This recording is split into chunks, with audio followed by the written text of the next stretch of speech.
అందరికీ నమస్కారం. గత కొన్ని రోజులుగా చూస్తుంటే తెలంగాణలో అధికారం కోల్పోయినటువంటి BRS/TRS పార్టీ, ఆ పార్టీ అధినేత కేసీఆర్ గారు, ఆ పార్టీలో ఉన్నటువంటి నాయకులు కేటీఆర్ గారు కావచ్చు, హరీష్ రావు గారు కావచ్చు, జగదీశ్వర్ రెడ్డి గారు కావచ్చు, ఆ పార్టీలో ఉన్నటువంటి నాయకురాలు అని అనాలి మనం, కవిత గారు కావచ్చు, ఇలా వీళ్ళందరూ లేదా ఇప్పుడు ఇక్కడ గత సంవత్సరంన్నర కాలం నుంచి అధికారంలోకి వచ్చినటువంటి కాంగ్రెస్ పార్టీకి సంబంధించినటువంటి నాయకులు, ఆ పార్టీ ముఖ్యమంత్రిగా ఉన్నటువంటి రేవంత్ రెడ్డి గారు కావచ్చు, ఆ పార్టీలో ఉన్నటువంటి నాయకులందరూ, అటు అద్దంకి దయాకర్ కావచ్చు, లేకపోతే అనిరుద్ రెడ్డి గారు కావచ్చు, ఎవరైనా మీరు కాంగ్రెస్ నాయకులను తీసుకున్నా, లేకపోతే ఆంధ్రప్రదేశ్ రాష్ట్రంలో అధికారం కోల్పోయినటువంటి వైఎస్ఆర్సీపీ అధినేత జగన్మోహన్ రెడ్డి గారు కావచ్చు, వీళ్ళందరినీ మనం తీసుకుంటే వీళ్ళెవ్వరికీ కూడా చంద్రబాబు నాయుడు గారి పేరు తలవకుండా, చంద్రబాబు నాయుడు గారిని తలుచుకోకుండా ఒక రోజు కూడా గడవదేమో అని అనిపిస్తుంది. ఈ మధ్యకాలంలో జరుగుతున్నటువంటి పరిణామాలు చూస్తుంటే, వీళ్ళు చేస్తున్నటువంటి ఒక రగడ చూస్తుంటే, యాగి చూస్తుంటే, ఒక విషయాన్ని అంటే బనకచెర్లకు సంబంధించినటువంటి ఒక అంశం, రెండు రాష్ట్రాల మధ్య ఉన్నటువంటి చిన్నపాటి ఒక ఇష్యూ, జలాలకు సంబంధించినటువంటి ఒక ఇష్యూ, ఒక అంశాన్ని తీసుకొని ఎంత దుర్మార్గంగా రాజకీయం చేస్తున్నారు, ఎంత దుర్మార్గంగా చంద్రబాబు నాయుడు గారిని అంటే ఒక బూచిలాగా చూపించేటువంటి ఒక ప్రయత్నం చేస్తున్నారు ఈ పార్టీలకు సంబంధించినటువంటి నాయకులందరూ, అటు BRS కావచ్చు, కాంగ్రెస్ కావచ్చు, వైఎస్ఆర్సీపీ కావచ్చు, చాలా క్లియర్ కట్గా అర్థమవుతుంది. ఇష్యూ ఏంటి? ఆంధ్రప్రదేశ్ రాష్ట్రానికి సంబంధించినటువంటి ముఖ్యమంత్రి నారా చంద్రబాబు నాయుడు గారు బనకచెర్ల అనేటువంటి ఒక ప్రాజెక్ట్ కడదాము అనేటువంటి ఆలోచనతో ఒక ప్రతిపాదనని ముందర పెట్టారు. మిగులు జలాలు ఏవైతున్నాయో దాని మీద ఒక ప్రాజెక్ట్ కట్టుకుంటాం, మా రాష్ట్రంలో ఎక్కడైతే నీళ్లు లేవో మా రాష్ట్రానికి వచ్చేటువంటి నీళ్ళని నీళ్లు లేనటువంటి ప్రాంతానికి తరలించుకుంటాం. సింపుల్, అంటే నేను చాలా అర్థమయ్యేటువంటి లాంగ్వేజ్లో చెప్పాలి అని అంటే, దానికి తెలంగాణ ప్రాంతంలో ఉన్నటువంటి BRS నాయకులు మా రాష్ట్రానికి అన్యాయం జరిగిపోతుంది, మేము తెలంగాణ వాళ్ళమే, మా రాష్ట్రానికి అన్యాయం జరిగిపోతుంది, మా రాష్ట్రానికి అన్యాయం జరిగిపోతుంది అన్నారు. ఏం అన్యాయం జరుగుతోంది అనేటువంటి క్వశ్చన్కి వాళ్ళ దగ్గర ఆన్సర్ లేదు. ఏం మాట్లాడతారు? చంద్రబాబు నాయుడు గారి శిష్యులుగా ఉన్నటువంటి రేవంత్ రెడ్డి గారు తెలంగాణని అమ్మేస్తున్నారు, ఆంధ్ర ప్రాంతానికి, ఆంధ్ర రాష్ట్రానికి తాకట్టు పెట్టేస్తున్నారు. ఇలాంటి మాటలు మాట్లాడడానికి నిజంగా సిగ్గనిపించట్లేదా BRS నాయకులకు అని అనిపిస్తుంది నాకు ఒక్కొక్కసారి. 10 సంవత్సరాల పాటు మీరు అధికారంలో ఉన్నారు. 10 సంవత్సరాల పాటు అధికారంలో ఉన్నప్పుడు ఏం చేశారు, రాష్ట్రంలో ఏ విధమైనటువంటి అభివృద్ధి చేశారు, ఏ విధమైనటువంటి సంక్షేమం చేశారు అనేటువంటిది ప్రజలు చూశారు. దానికి సంబంధించినటువంటి మీకు ఒక తీర్పును కూడా గత ఎన్నికల్లో ఇచ్చున్నారు. ఇవాళ మీరు అధికారం కోల్పోయారు కాబట్టి, మీకు మళ్ళీ అధికారం కావాలి కాబట్టి, మేము అధికారంలోకి రావాలి అని అంటే మళ్ళీ మేము ప్రాంతీయ విభేదాలు రెచ్చగొట్టాలి కాబట్టి అనేటువంటి ఒకే ఒక ఆలోచన విధానంతో మీరు వెళ్తున్నట్టుగా అనిపించట్లేదా? మీకేమన్నా అభ్యంతరాలు ఉంటే దానికి సంబంధించి ఏదైతే అపెక్స్ బాడీ ఉందో అపెక్స్ బాడీ దగ్గర మీరు సింపుల్గా దానికి సంబంధించినటువంటి ఆ కన్సర్న్స్ పెట్టాలి. Apex body will decide. ఇప్పుడు మొన్న జరిగింది అదే కదా. అపెక్స్ బాడీకి ఏదైతే కేంద్ర ప్రభుత్వం ముందర ఇరు రాష్ట్రాలకి సంబంధించినటువంటి ప్రతిపాదనలు పెట్టారో దానికి సంబంధించి నిర్ణయం కేంద్ర ప్రభుత్వం తీసుకుంటుంది, ఆ కన్సర్న్ బాడీ తీసుకుంటుంది. తీసుకున్న తర్వాత ఏదన్నా నష్టం వాటిల్లింది అంటే అప్పుడు మాట్లాడితే అర్థం ఉంది. ఏమీ లేకుండానే ముందరే వచ్చేసి గోలా యాగి ఏంటిది, ఎవరి కోసం ఇది అంటే, మీ పార్టీ అధికారంలోకి రావాలి అని అంటే ఖచ్చితంగా ఆంధ్ర తెలంగాణ విభేదాలు సృష్టించాలి అనేటువంటి ఒకే ఒక కాన్సెప్ట్ మీద మీరు పనిచేస్తున్నారా? వాళ్ళు అన్నారు సరే, ఇక కాంగ్రెస్ కూడా ఆ రాగం పట్టుకుంది, కాంగ్రెస్ లో ఉన్నటువంటి నాయకులు కూడా ఆ రాగం పట్టుకుని వీళ్ళు ఊరేగుతున్నారు. ఏం తెలీదా? మీరు వెళ్ళి ఆంధ్రప్రదేశ్లో అప్పటి ముఖ్యమంత్రిగా ఉన్నటువంటి జగన్మోహన్ రెడ్డి గారి దగ్గరికి వెళ్ళి, వారు లేకపోతే ప్రగతి భవన్కి వచ్చి వాళ్ళు తిన్నటువంటి బిర్యానీలు కావచ్చు, మీరు వాళ్ళ ఇంటికి వెళ్ళి, రోజా గారి ఇంటికి వెళ్ళి తిన్నటువంటి, ఇక సరే అవన్నీ నేను మాట్లాడదలుచుకోవట్లేదు, కానీ వాటన్నిటి విషయాలు కనుక మనం తీస్తే ఆ రోజున మీకు ఎప్పుడు ఏది తప్పనిపించలేదు. అసలు ఇవన్నీ ఎందుకు? BRS నాయకులకు ఒక సూటి ప్రశ్న. పార్లమెంట్ లో తెలంగాణ బిల్లు ప్రవేశపెట్టినప్పుడు తెలంగాణకి సంబంధించి వ్యతిరేకంగా ఒక ప్లకార్డు పెట్టుకుని తెలంగాణ విభజన జరగకూడదు, ఎట్టి పరిస్థితుల్లో జరగకూడదు అని చెప్పి ప్లకార్డు పెట్టుకుని ఊరేగినటువంటి జగన్మోహన్ రెడ్డి మీకు దోస్తా? ఏం చేశారు మీరు జగన్మోహన్ రెడ్డి ముఖ్యమంత్రిగా ఉన్నప్పుడు? రాయలసీమను రతనాలసీమ చేస్తానని చెప్పింది మీరేగా. అలాంటి మీరు ఇవాళ రోజున వచ్చి ఏం మాట్లాడుతున్నారు? జగన్తో దోస్తాన పెట్టుకుంది మీరు, పచ్చి తెలంగాణ వ్యతిరేకమైనటువంటి జగన్తో దోస్తాన పెట్టుకుంది మీరు, కానీ తెలుగుదేశం పార్టీ మీద పడి ఏడుస్తారు, చంద్రబాబు నాయుడు గారి మీద పడి ఏడుస్తారు. ఏ తెలుగుదేశం పార్టీ మీద పడి ఏడుస్తున్నారో మీకు అర్థమవుతుందా? ఏ పార్టీ సపోర్ట్ తోటైతే మీరు ఆ రోజున టికెట్ తెచ్చుకొని గెలిచారో కేటీఆర్ గారు, ఆ పార్టీ మీద పడి ఏడుస్తున్నారు మీరు. ఆ పార్టీ నాయకుడు, ఆ పార్టీ అధినేత మీద పడి ఏడుస్తున్నారు మీరు. ఏ పార్టీ సహకారంతో, ఏ పార్టీతో అలయన్స్ లో ఉండి మీరు ఎంపీ అయ్యారో మర్చిపోయారా కేసీఆర్ గారు? 2009లో ఇదే తెలుగుదేశం పార్టీతో పొత్తు పెట్టుకుని కదా ఆ రోజున మీరు ఎన్నికల్లోకి వెళ్ళింది, మర్చిపోయారా? కేటీఆర్ మొట్టమొదటిసారిగా ఎలా గెలిచాడు, కేసీఆర్ ఎంపీగా ఎలా గెలిచారు? ఇవన్నీ అడగకూడదు. వాళ్ళేమో దోస్తులు, మేమేమో దుష్మన్లం.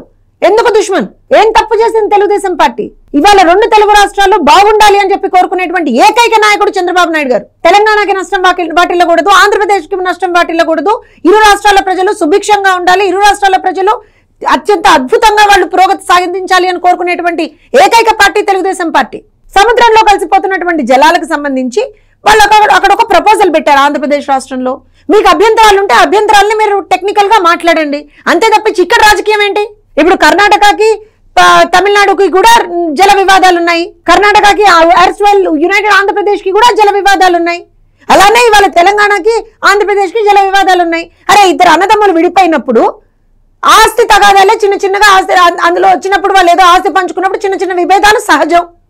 దాన్ని బూచిగా చూపించేసి దోచేసుకుంటున్నారు, కట్టబెట్టేస్తున్నారు, తాకట్టు పెట్టేశారు. ఏం మీకు ఇంకా బుద్ధి రాదా? ప్రజలు లాగి పెట్టి కొట్టినా ఇంకా బుద్ధి రాదా?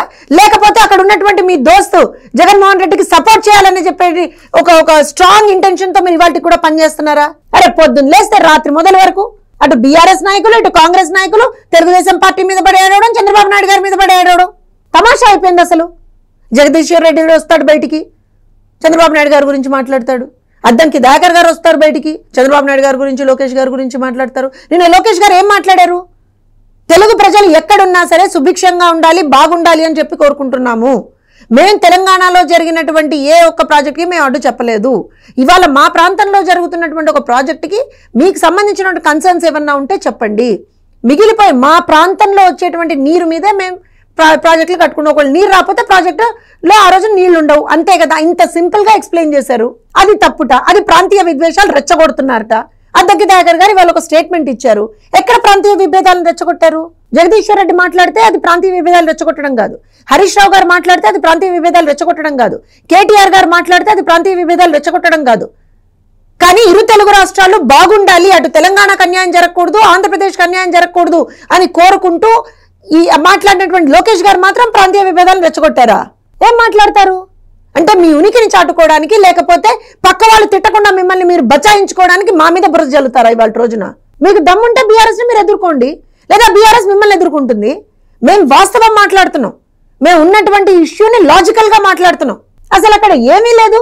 ఒక ఇష్యూని పట్టుకొని ఇలా లాగి దాన్ని మళ్ళీ ప్రాంతీయ విభేదాలు సృష్టించేసి మళ్ళీ మేమేదో అధికారంలోకి వస్తామని కలలు కంటున్నారా? ఇవాళ రోజున ఏమనుకుంటున్నారు అసలు మీరు? ఆంధ్రప్రదేశ్ రాష్ట్రానికి సంబంధించి ఆ ప్రాంత ముఖ్యమంత్రి, ఆ రాష్ట్ర ముఖ్యమంత్రి, ఆ రాష్ట్రంలో ఉన్నటువంటి నాయకులు వాళ్ళు పనిచేస్తున్నారు. ఏం తెలంగాణ మీద పడి వాళ్ళు ఏమి ఏడవట్లేదే? తెలంగాణలో ఉన్నటువంటి ప్రభుత్వం మీద పడి ఏడవట్లేదే? తెలంగాణలో ఉన్నటువంటి ముఖ్యమంత్రి మీద, లేకపోతే మాజీ ముఖ్యమంత్రి మీద పడి ఏడవట్లేదే? కానీ మీరు మాత్రం అధికారంలో ఉన్నా అధికారం కోల్పోయినా సరే ఎప్పుడు కూడా చంద్రబాబు నాయుడు గారి మీద, తెలుగుదేశం పార్టీ మీద పడి ఏడవడమే. మీకు అసలు రాజకీయంగా భిక్ష పెట్టిందే తెలుగుదేశం పార్టీ. అలాంటి తెలుగుదేశం పార్టీని మీరు ఇవాళ రోజున తన్ని 24 గంటలు తెలుగుదేశం పార్టీ మీద బురద జల్లుదామని చూస్తూ ఉంటారు. ఒక నీటి వివాదానికి సంబంధించి ఒక విభేదం ఎక్కడైతే మనకు విభేదాలు వచ్చాయో దానికి సంబంధించి కూర్చొని పరిష్కరించుకుంటే పరిష్కారం దొరుకుతుంది. లేదా దానికి సంబంధించినటువంటి ఎపెక్స్ బాడీస్ ఉన్నాయి, హైరార్కికల్ బాడీస్ ఉన్నాయి, వాటి దగ్గరకు పోతాం, దానికి సంబంధించినటువంటి ఒక సొల్యూషన్ తెచ్చుకుంటాం. అంతే తప్పించి కూర్చొని రాజకీయంగా నువ్వట్లా నువ్వు నా ప్రాంతాన్ని ఇచ్చేసావు, మన కవిత గారు నిలబడి మళ్ళీ అదే సేమ్ ఆంధ్రప్రదేశ్ రాష్ట్రానికి సంబంధించినటువంటి ఫుడ్ దీని మీద వాటి మీద కూడా మాట్లాడుతున్నారు. అంటే మీ పార్టీ అధికారం కోల్పోయిన ప్రతిసారి కూడా మళ్ళీ ప్రాంతీయ తత్వాన్ని, ప్రాంతీయ విభేదాల్ని సృష్టిస్తే మాత్రమే మేము అధికారంలోకి వస్తామని అనుకుంటే మాత్రం ప్రజలు ఈసారి మొన్ననే గట్టి దెబ్బిచ్చారు, ఈసారి అసలు మీకు ఉనికి కూడా లేకుండా చేస్తారు. ఇది మాత్రం గుర్తుపెట్టుకోవాలి. కాంగ్రెస్ కావచ్చు, లేకపోతే బీఆర్ఎస్ కావచ్చు, ఇంకే పార్టీ అయినా కావచ్చు. తెలంగాణ ప్రజల ఆకాంక్షల మేరకు తెలంగాణ ప్రజల చేసినటువంటి పోరాటం వలన ఇవాళ రోజున తెలంగాణ సిద్ధించుకున్నటువంటి తెలంగాణలో ఏ విధమైనటువంటి అభివృద్ధి సాధించాం, ఏ విధమైనటువంటి అభివృద్ధి ఇంకా మనం సాధించాలి అనేటువంటి దిశగా పనిచేయాలి. అటు అధికారంలో ఉన్నటువంటి పార్టీ కావచ్చు, ప్రతిపక్షంలో ఉన్నటువంటి పార్టీ కావచ్చు. అంతే తప్పించి ఇంకా కూడా మేము పక్క ప్రాంతం మీద, పక్క రాష్ట్రం మీద పడి ఏడుస్తామంటే మాత్రం ప్రజలు క్షమించరు. మీరు ఎన్ని తప్పులు చేసినా సరే మేము దానికి ఒక ప్రాంతీయ తత్వాన్ని, ప్రాంతీయ విభేదాలు మేము సృష్టించేసి ప్రాంతీయ తత్వాన్ని దానికి మేము యాడ్ చేసేస్తే మేము గెలిచేస్తాం అనుకుంటే మాత్రం అది ఫూలిష్నెస్ అవుతుంది. సో ఇలాంటి తప్పిదాల్ని మళ్ళీ చేయకుండా ప్రతి ఒక్కళ్ళు కూడా, అటు బీఆర్ఎస్ నాయకులు కావచ్చు, ఇటు కాంగ్రెస్ నాయకులు కావచ్చు, దయచేసి ఒళ్ళు దగ్గర పెట్టుకొని మాట్లాడండి. రాజకీయ విమర్శలు, రాజకీయంగా ఏం మాట్లాడాలో అక్కడ ఉన్నటువంటి ఇష్యూ ప్రకారంగా లాజికల్గా ఏమన్నా మాట్లాడగలిగితే మాట్లాడండి.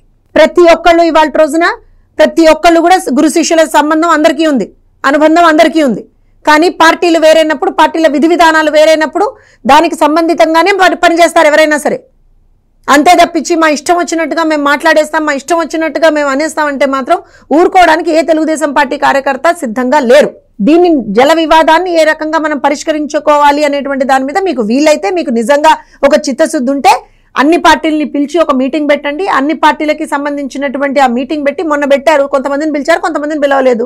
సో అన్ని పార్టీలకు సంబంధించినటువంటి వాళ్ళని పిలిచి వాళ్ళ ఇన్పుట్స్ తీసుకోండి, మేధావుల్ని పిలవండి, సంఘాలని పిలవండి, ఇన్పుట్స్ తీసుకోండి. దాని ప్రకారంగా రేపు పొద్దున మీరు ఎపెక్స్ బాడీ దగ్గర ఏం కన్సర్న్స్ పుటప్ చేయాలో అది పుటప్ చేయండి. ఇది తెలంగాణ సమాజం కోరుకుంటుంది. అంతే తప్పించి ప్రాంతీయ విభేదాలు సృష్టించి మళ్ళీ ఒక రచ్చ తెలంగాణలో చేస్తామంటే మాత్రం తెలంగాణ సమాజం అస్సలు హర్షించదు. Please subscribe to Leo News for more videos.